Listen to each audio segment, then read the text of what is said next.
النبي الأمي المكي المدني الهاشمي لفظه سيدنا ونبينا وشفيع ذنوبنا وطبيب قلوبنا مولانا بالقاسم محمد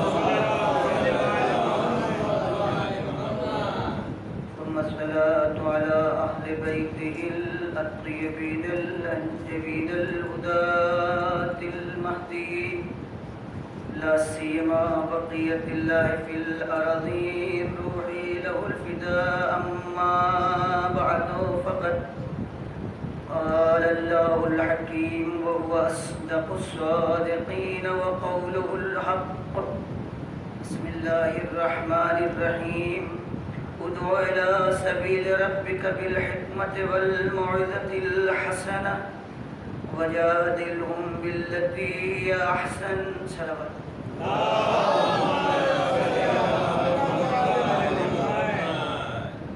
صبح موت کا تذکرہ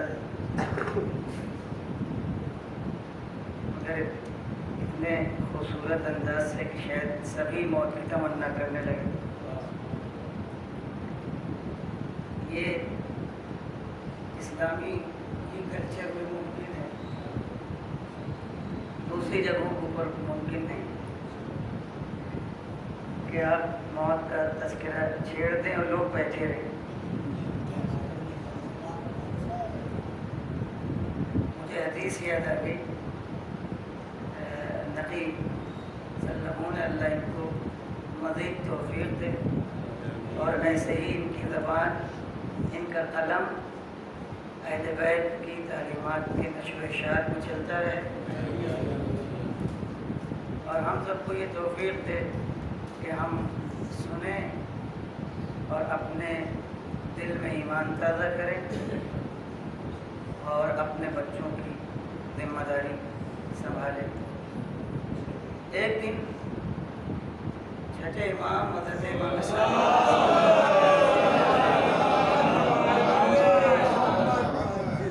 چائنے والے بیٹھے ہوئے تھے, دوستدار بیٹھے ہوئے تھے, محبین سب بیٹھے ہوئے تھے, حلقہ لگا رہتا تھا, مختلف لوگ امام کے پاس آیا جایا کرتے تھے. امام کی حیثیت, امام کے علاوہ اپنے وقت کے سب سے بڑے استاد, سب سے بڑے معلم سمجھے جاتے تھے. جو بھی صاحبان ذوق تھے اور علم کی جن کو بھی طلب تھی, کسی بھی جگہ کے رہنے والے مذہب سب آیا جایا کرتے تھے.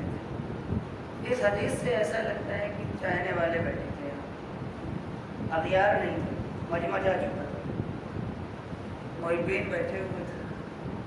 اب حدیث میں یہ تو نہیں ہے کہ امام کس, اپنی زبان میں کرو, امام کس موڈ میں تھے یہ تو نہیں ہے, مگر لگتا ہے کہ اچھا ہی موڈ رہا ہوگا.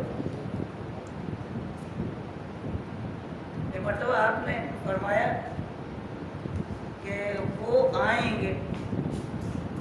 ابھی انداز کلام بھی اپنی جگہ دلچسپ ہے کہ آپ نام نہ لیں اور گفتگو شروع سے آخر تک اسی طرح تو اور سسپینس بڑھتا جاتا ہے, کون کیسے کیا آگے, یہی سب تو امام نے کہا وہ آئیں گے.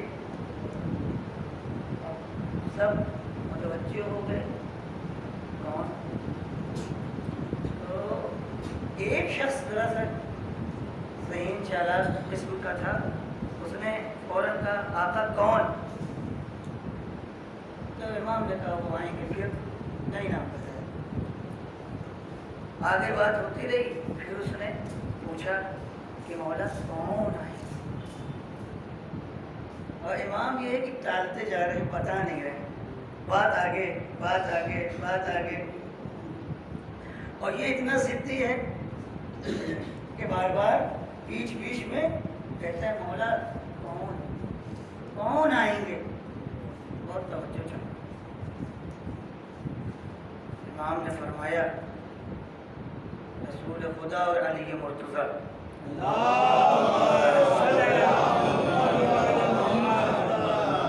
مولا کب آئیں گے؟ مولا کب آئیں گے؟ کہا جب مومن کا وقت آخر ہوگا. یہ دونوں آئیں گے، لیکن سب کے لیے آتے ہیں. مومن کے لیے تنہا نہیں آتے، سب کے لیے آتے ہیں. مومن کے لیے جب آتے ہیں تو دیکھیے جس وقت جان نکلتی ہے وہ پہلا مرحلہ ہے کہ آپ کے گریے کا صلہ دیا جائے، مجلسوں کا صلہ دیا جائے. ایک اجنبی کیفیت ہے، اجنبی حالت ہے. تو اس وقت امداد ہے. کوئی مدد نہیں کر سکتا، نہ کوئی مدد کرتا ہے. بہت زیادہ امکان میں ہے تو پانی ڈال دے گا منہ میں. بس میں ہے بھی کیا؟ انسانوں کے بس میں کچھ نہیں ہے. تو جہاں آپ بے بس ہیں وہاں سے ان کی دنیا شروع ہو جاتی ہے. تو امام نے یہ اطمینان دلایا وہ آئیں گے اور ایسے انداز سے آئیں گے کہ مومن ان کو دیکھتا رہے گا، خوش ہوتا رہے گا، اور جان بدن سے دھیرے دھیرے نکلتی جائے گی. لیکن ایک حدیث میں یہ بھی بتایا گیا ہے کہ تنہا مومن کے لیے نہیں، ہر جنازے پہ وہ حاضر ہوتے ہیں. خود بحیثیت ایک معمولی سا طالب علم میرے لیے بھی سوال ہے کہ کیا ضرورت ہے کہ امام اور رسول خدا ہر مسجد پر، اب آپ تصور کریں مسجد دنیا کتنے لوگ پڑھتے ہوں، اور ہر مسجد پر تو دیکھیے یہ بدن نہیں آتا، یہ کبھی ذہن میں نہ رہے آپ کے. ہاں، اس بدن کی کوئی حقیقت نہیں ہے. یہ بدن جو ہے یہ مادہ ہے کہ جہاں پہ ہے وہیں ہے، اس سے آگے نہیں بڑھ سکتا. اس میں کوئی قید نہیں ہے کہ وہ رسول کا بدن ہے. رسول کا بدن خاکی ہے. اسے وہ چیز جو پہنچتی ہے وہ یہ بدن نہیں ہے. اللہ نے جو قوت دی ہے آپ کے پاس بھی تاکہ آپ سمجھیں معاملے کو. کوئی اڑتی ہوئی چڑیا کو پکڑنے کی آپ اوپر کوشش نہیں ہو رہی ہے کہ آپ پکڑ نہ سکیں.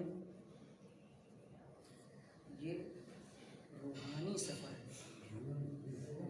آپ کس کیفیت سے دیکھتے ہیں یہ آپ کا معاملہ ہے. وہ پہنچتے ہیں اور جب وہ وہاں آتے ہیں تو صورت بدلی ہوئی ہوتی ہے. مومن کے لیے وہ نبوت کا جمال، امامت کی خوبصورتی، وہ زیبائی، وہ ولایت وہ مجسم ہو کر کے سامنے آتی ہے تو اسے اپنے عقیدے کی قدر ہوتی ہے. لیکن جب کافر اور مشرک جو دشمن خدا ہے، البتہ اس میں بھی کیٹیگری اس کو سمجھنے کی ضرورت ہے. ایک مشرک جو پڑھا لکھا سمجھدار اور زندگی میں اس کے بعد کی ضد پر اڑا رہا، اس کی الگ حالت ہے. ایک وہ جو جاہل تھا، پیدا ہوا اسی سماج میں، مر گیا، کھانے پینے کے علاوہ کچھ سمجھا نہیں، اس کی کیفیت الگ ہے. تو اب یہ نہیں سمجھ میں آتا آقا اس مشرک کے یہاں، اس کافر کے، آپ وہاں کیا کام، آپ وہاں تو پہنچ رہے ہیں کیوں؟ وہاں آنے کی کیا ضرورت ہے؟ جواب، وہاں آنے کی یہ ضرورت ہے کہ دین کو کہا گیا تھا فطری، کہا تھا ہر آدمی دین لے کر کے پیدا ہوتا ہے اور کچھ زمانے تک اسی دین کے ساتھ زندگی بسر کرتا ہے. پھر دھیرے دھیرے گھر کا کلچر، ماحول، ماں باپ کا، استاد کا، اپنی باتیں اور سب حاوی ہوتی جاتی ہیں. اس دین فطرت سے انسان جدا ہوتا چلا جاتا ہے. لا الہ الا اللہ سب کی سمجھ میں آتا ہے. لا الہ الا اللہ محمد رسول اللہ کی بات نہیں ہو رہی. لا الہ الا اللہ سب کی سمجھ میں آتا ہے، چاہے وہ پہاڑ پہ بچہ پیدا ہو، چاہے غار میں پیدا ہو، اور چاہے وہ کسی لکھنؤ کے بہترین ہاسپٹل میں پیدا ہو، کسی پنڈت کے گھر پیدا ہو، کسی ملا کے گھر پیدا ہو، اور کسی جھاڑو لگانے والے کے گھر پیدا ہو. لا الہ الا اللہ بڑے ہونے کے بعد اس کی سمجھ میں آتا ہے کہ کوئی معبود، کوئی خالق، کوئی مالک نہیں ہے سوائے ایک کے، جس کی ہمیں پوجا کرنا ہے، عبادت کرنا ہے۔ اتنی چیز سمجھ میں آتی ہے، تو جب اتنی چیز سمجھ میں آتی ہے تو اس کی یاد دہانی کے لیے، فطرت پر پھر پلٹانے کے لیے ایک آخری یاد دہانی کے طور پر یہ لوگ آتے ہیں۔ وہ سبق تم کو جو پڑھایا گیا تھا اب یاد کر لو، مجھ سے متعلق تھا۔ بات یہ اس لیے کہا گیا ہے کہ جب اب مولانا نے نظم پڑھ کے ذہن بدل دیا، میں تو کچھ اور چاہ رہا تھا، اسی لیے کہا گیا ہے، توجہ چاہوں گا کہ جب آپ کسی محتضر جو حالت نزع میں ہو، دنیا سے جا رہا ہو، وہاں حاضر ہوں تو اس سے کہیں کہ شہادتین زبان پر جائے، بجائے یہ کہ روئیے پیٹیے، اس سے کہیے کہو لا الہ الا اللہ محمد رسول اللہ، اس سے پڑھوائیے، اس کے زبان پر جاری کیجیے، وہ یہ کلمہ کہے۔ کیوں کہے؟ تاکہ جان نکلنے میں آسانی۔ آپ جب تشییع جنازہ میں جائیے، جنازے کے پیچھے پیچھے ہنسیے مت، مسکرائیے مت، باتیں مت کیجیے، دنیا داری کی باتیں یا نہ کیجیے، پڑھتے رہیے لا الہ الا اللہ محمد رسول اللہ علی ولی اللہ، لا الہ الا اللہ محمد رسول اللہ علی ولی اللہ، یہ کلمہ پڑھتے رہیے، اشہد ان لا الہ الا اللہ وحدہ لا شریک لہ واشہد ان محمدا عبدہ ورسولہ، پڑھتے رہیے پڑھتے رہیے پڑھتے رہیے پڑھتے رہیے۔ یہ ہم سے کہا گیا، یہ دستور دین ہے۔ آپ دیکھ لیجیے ہمارے میتوں کا حال دوسرا ہے دنیا والوں سے۔ بعض جگہ کے اوپر تو عجیب و غریب چیز ہے، وہ مثلا باجے اور گاجے کے ساتھ پتہ نہیں کیسے کیسے، یعنی واقعی آدمی مرا ہوا ہے، اس کا کیا تال میل ہے، یعنی کتنا دنیا بگڑ سکتی ہے، مگر ہمارے یہاں کیا ہے؟ کچھ نہیں۔ ایسے کلمات ہم پڑھتے ہیں کہ جس سے ہماری روح بھی زیادہ ہوتی۔ اگر شعر یاد آ گیا یہ بتا صلوات پڑھ دو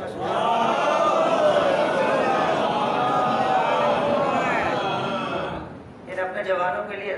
علامہ اقبال بڑے دلچسپ چیز ہیں، ان کی نظر بہت وسیع ہے، ان کے شعر میں جو دم ہے وہ بقیہ شعراء کے ہاں کم دکھائی دیتا ہے۔ وہ مومن کی صفت بیان کرتے ہیں۔ سنیے، بہت توجہ چاہوں گا، خاص طور سے اپنے جوانوں سے۔ علامہ اقبال کہتے ہیں جہاں میں، جہاں یعنی دنیا، خورشید کہتے ہیں سورج کو، جہاں میں اہل ایمان صورت خورشید جیتے ہیں، جہاں میں اہل ایمان آپ ہم لوگ بشکل صورت خورشید کا مطلب سورج کی طرح سے، جہاں میں اہل ایمان صورت خورشید جیتے ہیں، ادھر ڈوبے ادھر نکلے، ادھر ڈوبے ادھر نکلے، اللہ اکبر، ادھر ڈوبے ادھر نکلے، ادھر ڈوبے ادھر نکلے۔ مومن کو غروب نہیں ہے، مومن کبھی ڈوبتا نہیں۔ مومن کا مطلب یہ نہیں ہے، یعنی فکر مومن کبھی ڈوبتی نہیں ہے۔ جب مومن کی فکر نہیں ڈوبتی اور اس کا کام یہ ہے، اس کی عادت یہ ہے، اس کا مزاج یہ ہے کہ ڈوب کر کے پھر نکلتا ہے، نکل کر کے پھر دوسروں کو روشنی پہنچاتا ہے، تو حسین جیسا سورج کیسے غروب ہو سکتا ہے؟ صلوات پڑھیں محمد وآل محمد۔